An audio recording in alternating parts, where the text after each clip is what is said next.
You know, Ronald, one of the hottest things out there in the SCA circuit right now is the kids competition. Some of this competition is fierce. I know you've got some grandkids that's been involved in some of this too, but one of the things that they cook are pork chops, and they call it the pork chop ancillary or the kids pork chop. And what we'd like to do today is show everybody how to make a competition-worthy kids pork chop. Yeah, you know, John, the pork chops is real popular with the kids competition out on the SCA circuit, and it's great family fun to get the kids involved. So we're going to show you a little bit about the competition technique that we've seen out there and that we have helped other kids do as well. Yeah, and it wins. Yeah. We're going to show you that in just a minute. Stay tuned. Arcasipi Smoke Live.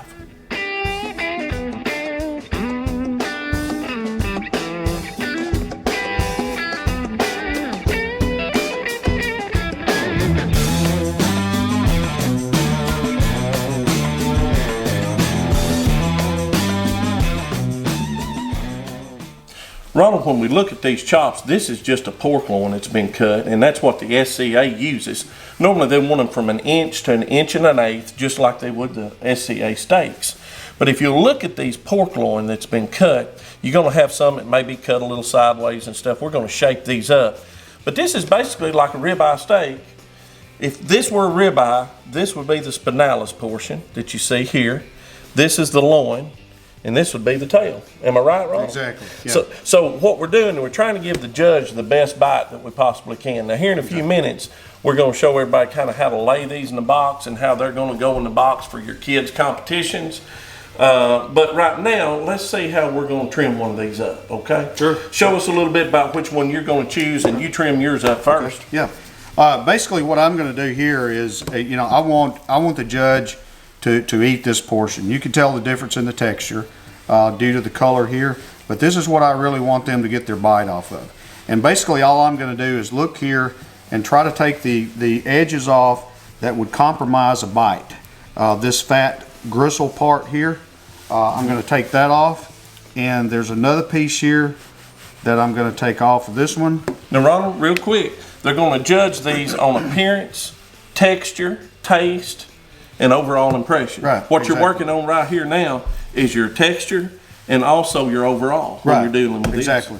And I'm going to look at both sides of this, and obviously when you look at this pork chop here, this is going to be my presentation side. It's much flatter, it's much more even, and all I'm going to do is I'm just going to come around and make me a nice shape here to keep it, to make sure that it continues to look like a pork chop. Now folks, on these kids pork chops like this in competition, if it is a little bit thicker on one end than the other, don't be afraid to take your knife and kind of even it out if you can. Exactly. But what you've got, you've took all the fat content off, everything's good on the presentation side, that's going to be a good look. Yep, it's going to be a good one, yep.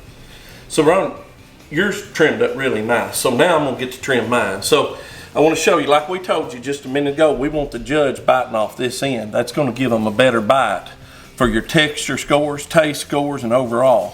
So we're going to trim this up. I'm going to come in here and trim the fat off.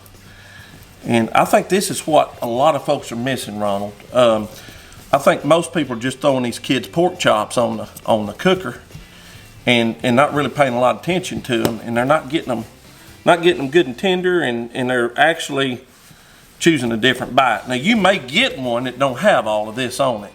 If you do the best you can with it. The judge is not going to, he's actually not going to cut this one in half. You won't have a cutter at a cutting table like a steak, but whichever side you put down in the box, they will eat off the bottom and judge the appearance off the top of these, okay?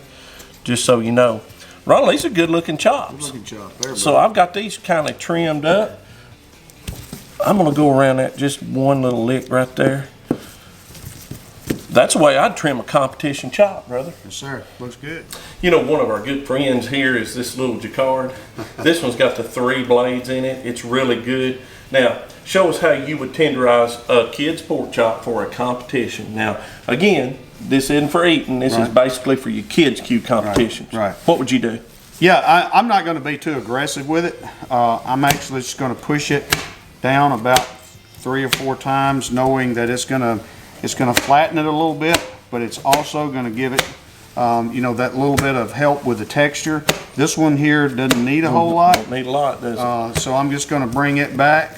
This one, I'm gonna do the same thing back here, you know, just about 3 times. And then I'm gonna go back and basically shape my pork chop the way I'm gonna put it, you know, on the grill for a presentation. Now, would you tie these? Actually, you know, I don't tie pork chops. Right.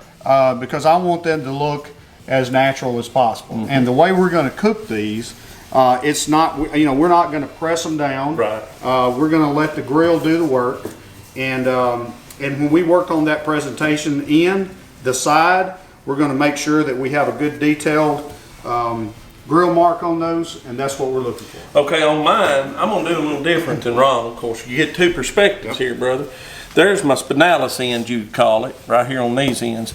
I'm just simply gonna turn mine around, lay that right flat on the board. See how those needles will come out there? Instead of mashing mine down, I'm gonna come in from that side. You can see how I'm gonna handle that. And I'm just gonna come in from this side on these spinalises. And I might hit it a lick in the middle, just a little. That's the way I'm gonna do it, Ronald. Set it right on the side of the board. This side don't have quite as much spinalis as the other one. And that's the way I'm gonna handle that one. Now on this particular chop, you know what? I'm gonna do something a little bit different, Ronald. I'm actually gonna tie this one. Yeah.